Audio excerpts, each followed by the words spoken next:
We are tired of the parasitism of some of the actors. And that's why we say they are ignorant. Because if you are not fair, people will resist you. And that's what Africa did. And I am here as a third generation leader, fighter of Africa. The first generation was in 1912, when the ANC of South Africa was founded, to fight colonialism. People had colonized us. Imagine colonizing Africa. What are you thinking properly or what? You leave your home, you come to my home. That was the first generation, 1912. Before we get back to the rest of the video, let's set the stage. President Yoweri Kaguta Museveni, while delivering his speech at the 4th edition of Abu Dhabi Sustainability Week. At the Abu Dhabi National Exhibition Centre, he said Africa is tired of parasitism of some the actors. The president highlighted Uganda's transition into the knowledge economy, citing recent milestones such as the production of electric vehicles and vaccines. He emphasized the importance of maintaining peace and fostering innovation to sustain growth. Museveni's speech in Abu Dhabi underscored Uganda's appeal as an investment destination, inviting global partners to participate in the country's economic journey. Excellency Yoweri Museveni, the President of Uganda, Your Excellency, over to you.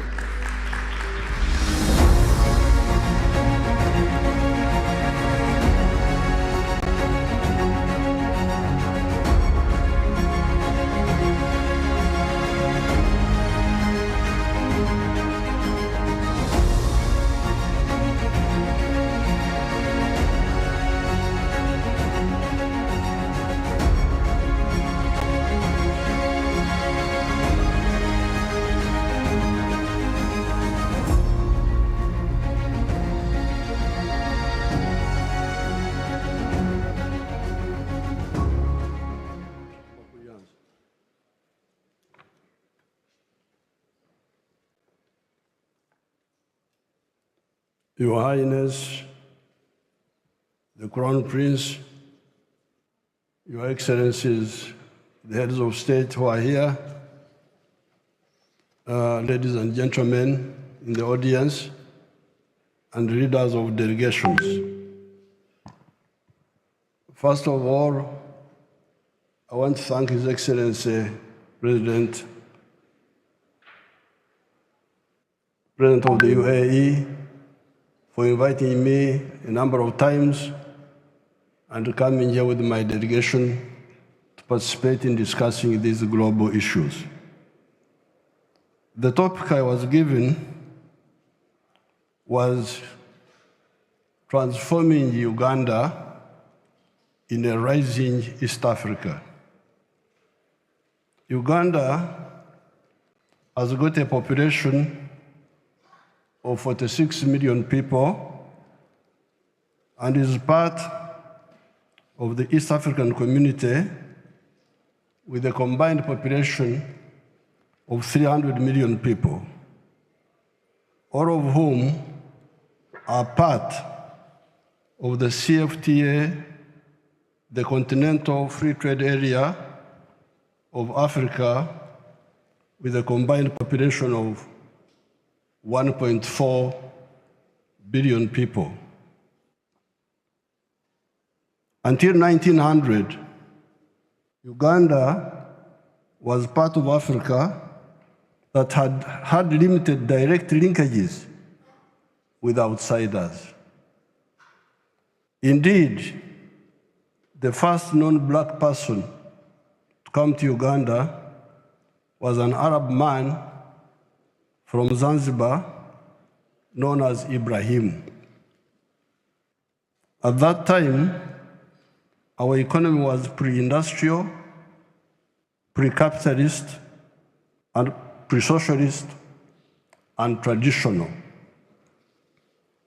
The traditional African economy of that area was based on subsistence agriculture with quite a spectrum of artisan skills, such as blacksmith, carpentry, ceramics, etc.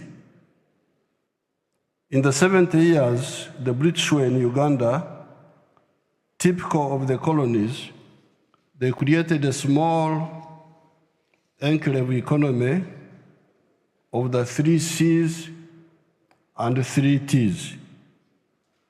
Enclave economy meant a small island of money economy surrounded by a sea of underdevelopment and moneylessness.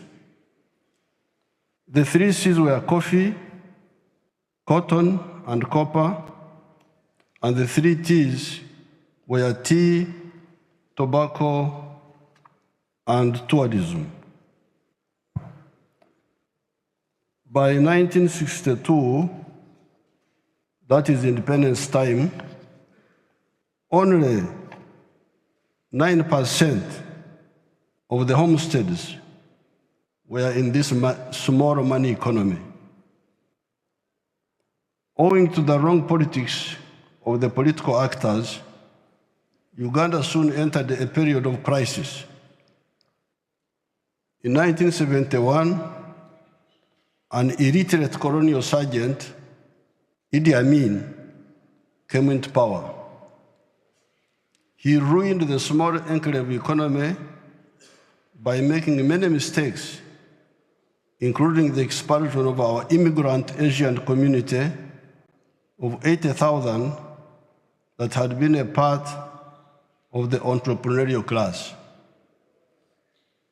By 1986, only coffee of the 3 C's was surviving, and only tobacco of the 3 C's was still kicking. Since that time, we have gone through 5 phases as follows. 1, bring back part of the small island of the 3 C's and 3 T's.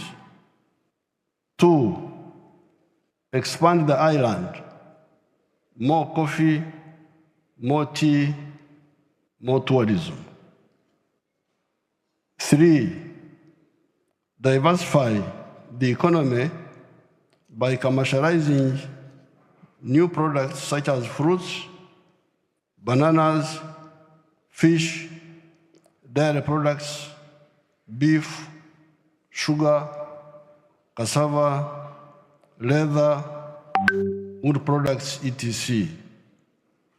4, add value to some of the raw materials such as textiles, dairy products, sugar, so that you produce finished products. 5, enter the knowledge economy by producing products of the intellect, such as automobiles, vaccines, etc. However, to go into the 5 phases, apart from peace, you need infrastructure and a skilled and healthy population. We have therefore invested in electricity generation, roads constructions, building schools and health centers. These modest efforts have seen the economy grow from a miserable $4 billion in 1986 to now $55 billion by the foreign exchange rate method, or $168.5 billion by the PPP method. We are not satisfied with this. Much of this $55 billion is raw materials. By merely adding value to a spectrum of these raw materials, such as coffee, cereals, minerals, etc., we intend to grow the economy to $500 billion in the coming few years. We therefore invite investors from the world to come and help us to do this rapid transformation of our economy and society, and they also benefit because the internal rate of return in Uganda is 14.1%. This is when we still have high transport costs and also some high cost of electricity. Once we build the railway, a modern railway to the ocean, the internal rate of return will be much higher than this. You can compare this internal rate of return with what you get in other areas. Uganda now is classified as a lower middle income country. It will, however, rapidly grow into a high middle income country and eventually into a first world country. To achieve these goals, as already stated, we needed to add value to the large spectrum of our agricultural raw materials: coffee, bananas, fruits, cotton, oil seeds, cassava, maize, tea, dairy, beef, poultry products, fish, forest products, sugar, etc., and mineral raw materials such as gold, iron ore, phosphates, lithium, uranium, petroleum, gas, etc. The efforts of value addition to raw materials are part of sector 2 of the economy. This is manufacturing. The other sectors are commercial agriculture that will generate some of the required raw materials, services such as tourism, hospitality, transport, professional services, etc., and ICT. I salute our African brothers and sisters in East Africa and in the whole continent. With clear vision, we agreed that when you produce a good or a service, you need to sell that good. The more you sell, the better for our prosperity. The internal market of Uganda, of 46 million people, is not enough to support large-scale sustained production of goods and services, especially when their purchasing power is still low. Already, Uganda has got surplus of many products: maize, milk, beef, bananas, steel products, cement, tubes and tires, textiles, cassava products, etc., etc. How would the Ugandan economy grow if we did not have the East African market? If we did not have the COMESA market? COMESA is the common market of Central and East Southern Africa, and the wider African market under the CFTA, the Continental Free Trade Area. I would like, therefore, to assure investors from outside that the Africans have already laid down a lucrative market for investment by having a common market, the CFTA of the whole of Africa. When you invest in Uganda or any brother African countries, you have the assurance of this huge and growing market. The population of Africa will be 2.5 billion in the next 25 years. The population of Uganda will be 106 million in the next 25 years. What many people in the world do not know is that Africa, the origin of man, because all of you are former Africans if you don't know it, has been underpopulated for much of the 4.5 million years of human history, ever since the evolution of the Homo sapiens sapiens. This was because Africa is good for man, but has also been good for man's enemies, such as mosquitoes, the tsetse flies, the microbes, etc. Until recently, when modern science has enabled us to suppress these enemies of man. Africa is 12 times the size of India. You can put India 12 times into Africa and it will fit there. In land area, and with a lot of natural resources. However, India has been having a bigger population than Africa until recently. It's now that we have overtaken India and China for the first time in population size. The growth of Africa is now unstoppable. Future leadership in prosperity belongs to Africa without a doubt, as long as we are acting right.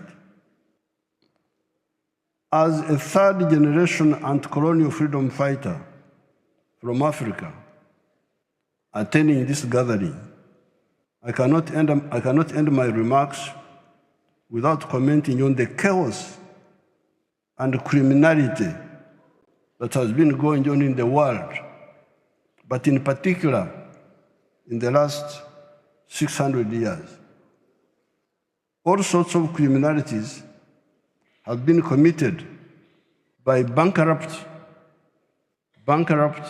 greedy, evil, but also ignorant actors. These actors make philosophical mistakes, they make ideological mistakes, they make strategic mistakes. To build global affluence and prosperity, these mistakes are not necessary. That's why I want to congratulate the UAE, especially the founder, Sheikh Zayed, for his vision of win-win vision. We are tired of the parasitism of some of the actors. And that's why we say they are ignorant. Because if you are not fair, people will resist you. And that's what Africa did. And I am here as a third generation leader, fighter of Africa. The first generation was in 1912, when the ANC of South Africa was founded, to fight colonialism. People had colonized us. Imagine colonizing Africa. What are you thinking properly or what? You leave your home, you come to my home. That was the first generation, 1912. The African National Congress was founded in South Africa. The second generation are in the 1940s. People like Nkrumah, Mwalimu Nyerere, Jomo Kenyatta, many other leaders. And we are the third generation, we who came in the 1960s. So therefore, we are saying that these endless philosophical, ideological, strategic mistakes are not necessary. The world can be very prosperous when we work together in a win-win way. That's why I salute Sheikh Zayed for his, from what I have heard. We did not know much about the UAE. In the 1960s, we were working more with North Africa, with Egypt, Nasser, with Algeria. Gaddafi had come Libya. Then I went to fight Idi Amin from 1971. When I came back, I heard of a place called Dubai. I have never heard of Dubai. People are coming to Dubai, to buy things from Uganda. They were no longer going to UK. I did not come here until 2014 when some of my people linked me with you. So I'm very happy to know the good work of Sheikh Zayed, the one of win-win approach. I congratulate you on that. The mistake makers compare the victims to resist, and hence the victims, the conflicts. There should be a forum to discuss this squandering of human potential by parasites. We believe in win-win solutions to human problems. I thank everybody. Let us know what you think in the comment section. See you in the next episode.